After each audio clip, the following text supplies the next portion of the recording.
Hello everyone, welcome back to my channel. If you don't know me, my name is Eva. I asked you guys to send me a bunch of questions so I can answer them today. I wanted to do this for possibly new people who don't know who I am, or people who do know who I am but wanted to know a little bit more about me and my life. So yeah, today's video is a Q&A.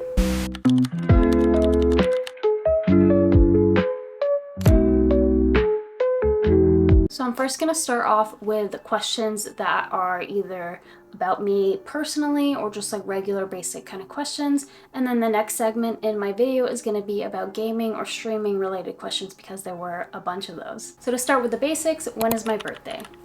So I am born February 26, 2003, which makes me 21 years old right now. What is my zodiac sign? I am a Pisces. What is your favorite color? My favorite color is purple. You'd be able to tell that by just walking into my gaming room. Everything in there is purple themed. What is your favorite food? This is a really hard question because I love food, but I would have to say probably sushi or soup. I really like soup. How many tattoos do you have? I'm not sure. How about we count them?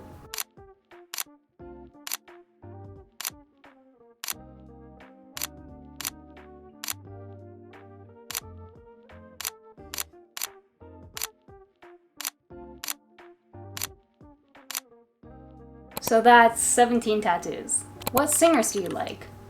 I love music so much. I'm always listening to music. I would have to say that my favorite singers or bands are Chase Atlantic, The Neighborhood, Arctic Monkeys. I recently started listening to Dutch Melrose.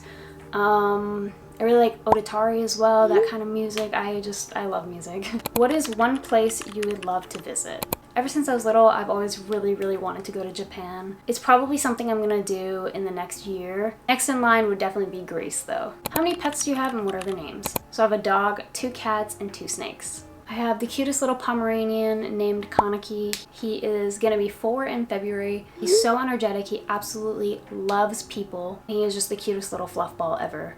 My first cat, her name is Toka. I think she's about 3 years old. I'm not too sure. I adopted her from the rescue that I foster for. She's pretty timid, pretty skittish, but when she wants to be, she's super sweet and super loving. I've definitely seen her open up a lot more throughout the last year when I moved to a bigger place. And my next cat is Heisei. I've only had him for a few months, but he is such a mama's boy. He is absolutely obsessed with me.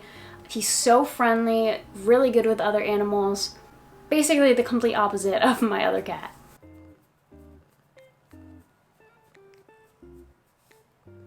I actually foster failed him, so he was originally a foster when he was a kitten, but I just couldn't let him go and ended up keeping him.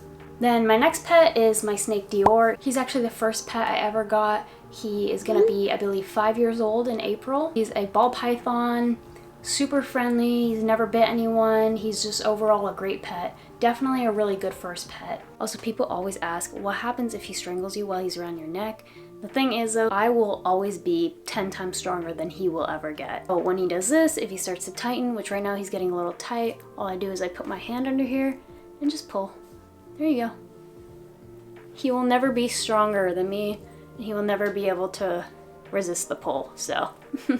And then my second snake is Prada. She is the teeny tiniest little baby. She's a black Mexican king snake. I've also only had her for a few months. I think I got her in March. She is still a baby, but I think she's so beautiful and she's gonna look amazing when she's fully grown. Those are all my pets. I love them so much. I know I have a zoo, but I definitely want more cats in the future, maybe a bigger dog when I have like my own house, but that's all I have for right now. Are there any content creators or people who inspire you? If so, who? Absolutely. I watch a lot of YouTube. I have 3 YouTubers that I'm consistently watching. These 3 YouTubers I'll link down below in my description, but they are so amazing. They've definitely been the YouTubers that pushed me to start actually doing YouTube and finally getting around to picking up my camera and filming. So the first one is probably the most impactful one for me as of late, Uncomfy. Her name is Tammy and she makes these really amazing studio vlogs or just talking vlogs. She has a small business. It's like the cutest thing ever. Her videos are very bright and entertaining to watch, and after watching her videos I was like, okay, I'm picking up my camera now and I'm finally starting, and then here we are. The next one would be Lena Lifts. I have been watching her for a while as well. Her vlogs are super interesting. She's always doing something. She makes me feel very motivated as she's so productive. She's very, very well spoken and really encouraging, and I really like her videos. And then the next would be Hannah Adkins. I watched Hannah for a long time. She was very motivating about a year ago. She's actually the reason I bought my camera in the first place. I was like, oh cool, I want to make videos like her. And at the time, I just didn't have the confidence to actually make the videos, but she definitely inspired me a lot. She 100% planted the seed for me. But overall, those three YouTubers have helped me a lot. They don't know who I am, obviously, but I really, really appreciate them and appreciate what they put out into the world. Why was this the right time for you to create your YouTube channel? In case you're new here, I've been doing social media since about mid-2019, and people for years have been asking me to make a YouTube channel. I put it off mainly because of time and energy. I haven't always been super confident. I'm not great at enunciating words. I always feel like I'm awkward. I say a lot, I say like a lot. So I kind of had doubt in my mind, and it was there for a long time, and it really held me back from starting doing YouTube. Over the last couple of years, streaming has been helping so much with that, and I don't think I would be making a YouTube if I never streamed, because I honestly could not talk to a camera. I'm finally at a place in my life where I can set aside time and energy to be able to create videos and edit videos. Not only that, but I finally have like the confidence, and I was never gonna half-ass YouTube. I didn't want it to be something where I couldn't put my 100 into. If I was gonna start making long-form videos, I wanted to put my all into it. And talking to a camera, is it easier to talk with or without constant chatters? I would say with chatters. That's why I really enjoy streaming, because I don't always have to start topics, and even when I'm not talking, there's always something going on in chat, some sort of conversation. However, there's a lot less room to make mistakes when you're live streaming versus when you're just talking to a camera in your room. I can make lots of mistakes, I can cut things out. Definitely gives me less anxiety, but it's a lot harder to sound entertaining, and I definitely feel like I'm more entertaining with a little bit of help. What would be your dreams if you weren't doing what you do now? Do you ever wonder what your life would be like if you weren't a streamer slash influencer? My dream was to be a flight attendant, and it still makes me a little sad thinking about the fact that I didn't go that route, and I probably never will. But I honestly wouldn't trade my life how it is right now for anything else. I'm extremely blessed and grateful for every single opportunity and every single person that I've met because of the job that I have. So yeah. And it's funny because I never had that dream of, oh, I want to be a YouTuber or I want to be famous. Like, that never even crossed my mind as a kid. So it is really weird that this is how it turned out. What's an experience that significantly shaped who you are today?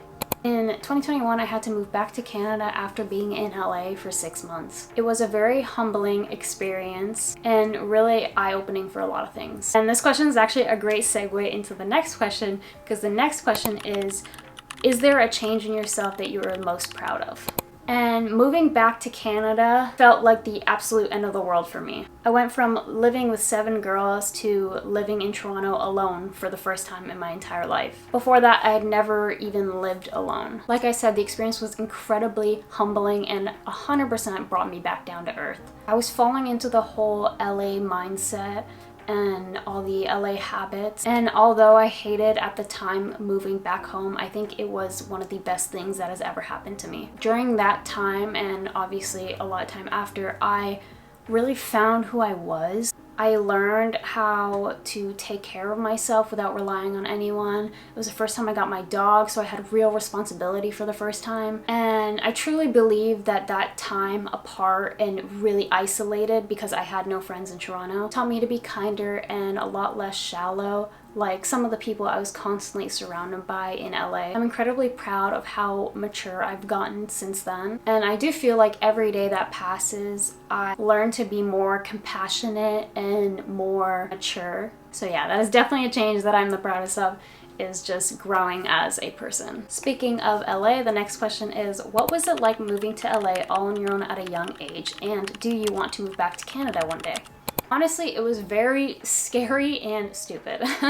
I was so young and I really could have gotten taken advantage of super easy. LA is a very, very scary and dangerous place. And I do 100% plan to move back to Canada in the future. I've always said I don't want to raise kids in America, especially when I have the privilege of being able to raise them in Canada with that extra sense of safety. What hobbies do you like to do in your free time? I like to game a lot. That definitely takes up the majority of my free time. I do have a JDM car. It's a 240SX S14. So I really like to go out on drives or take my car to car meets. On top of that, I am a super homebody. I like to bake, I like to cook. Most of all, I really like to read. Obviously, which is another great segue to the next question, which is, I know you're an avid reader. What was the first novel that got you hooked for life on reading and why? The book was called Iron King by Julia Kagawa. I actually have a copy here. I can show you guys. Here it is.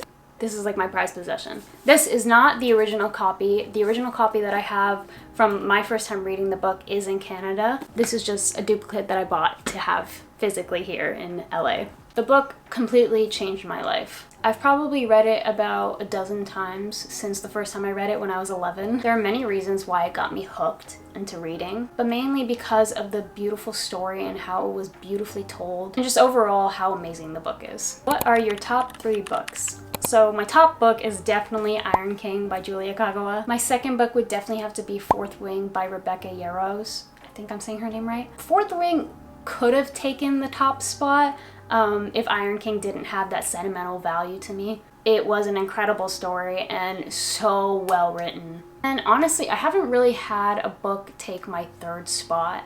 Nothing has compared to those 2 books ever for me. I would have to say the closest would probably be Powerless by Lauren Roberts. Also an incredible book. The story is literally perfect and I'm pretty sure she's like young. I think she's like 22, 23, like basically my age. Crazy. What are you most passionate about?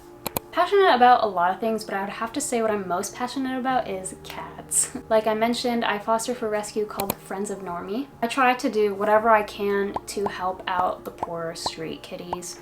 It honestly like breaks my heart and it's definitely something I'll get riled up about just talking. Earlier this month, we actually raised $45,000 for the rescue on stream. I did a fundraiser and that is just incredible and that's something that I'm always gonna remember. Do you have any tips to help mental health? I honestly feel like talking to somebody helps the most for me and I feel like it's the most impactful in my opinion. Whether that's somebody that you trust or a professional, I definitely urge people to get their feelings out into words. Also, making sure you have time for the things that you love and the people that you love is super, super important. You never want to let go of that part of yourself that allows you to love things. It's also really good to remind yourself that it's okay to have bad days, it's okay to have bad weeks, it's okay to have bad months, and that everything always ends up getting better. And I know that's such a cliche thing, and I know everybody says it, but it truly does get better. I've been in really, really dark places in my life, and I'm currently at one of the best places in my life, so I'm a living testimony that it does get better. Would you ever share your love life or love status online again? Honestly, no, I definitely wouldn't. I have been there, done that, and I haven't shared my love life online in the past like 4 years. I probably won't ever again unless I get like engaged or married or something. But being in the public eye, it's very important to me to keep some things private, especially the most important things like a partner or family. Also, anyone who dates me didn't sign up for their entire life to be aired online, so I would not do that to them. So my love life is definitely something that I will be keeping private, regardless of the future. And the last question in the personal section is, what is your end goal in life?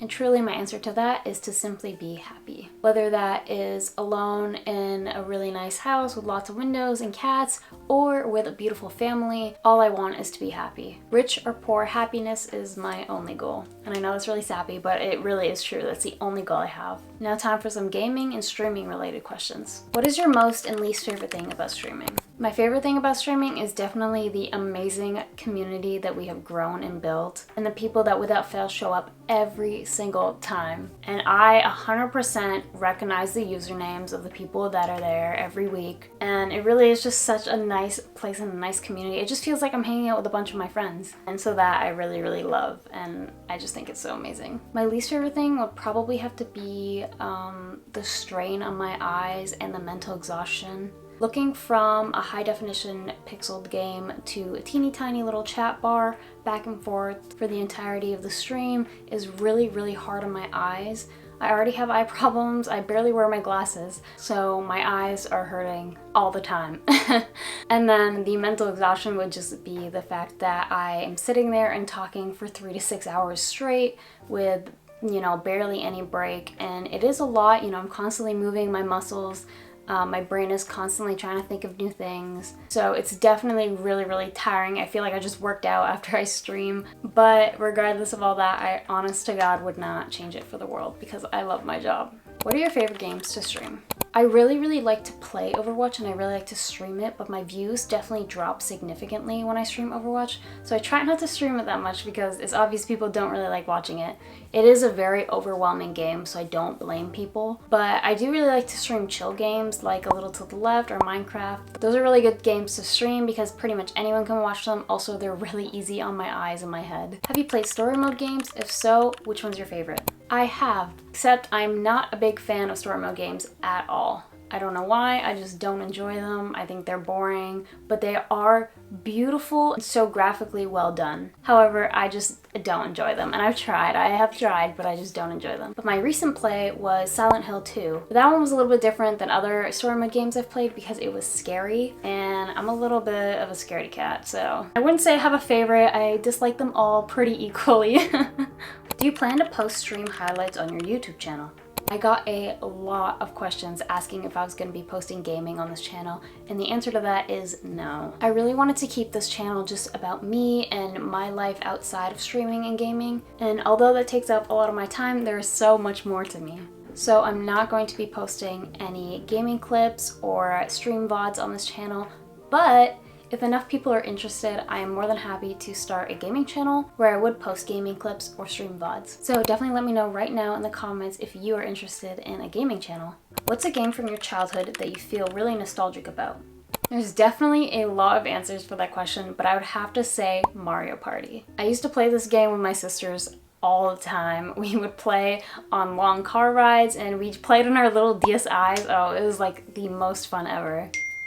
Speaking of, that's my sister right now. And the last and final question in this Q&A is, are you happy with your life right now? I think happy is an understatement. I am so beyond ecstatic with my life right now. I'm extremely content with my situation right now. I wake up every single day feeling so blessed and grateful. Not only for this amazing life that I have, but the people in my life are so great and so good to me. I truly don't know what I did to deserve them, but I am really happy with my life right now. And that is the end of my Q&A. Thank you so much to anyone who submitted a question. There were a lot of questions and definitely some that I couldn't get to today. So in the future, if you guys want a Q&A part 2, definitely let me know in the comments and I can do that. Make sure you like and subscribe. And speaking of comments, I read every single comment, so make sure you comment. I'll see you real soon and thank you so, so much for being here. I love you.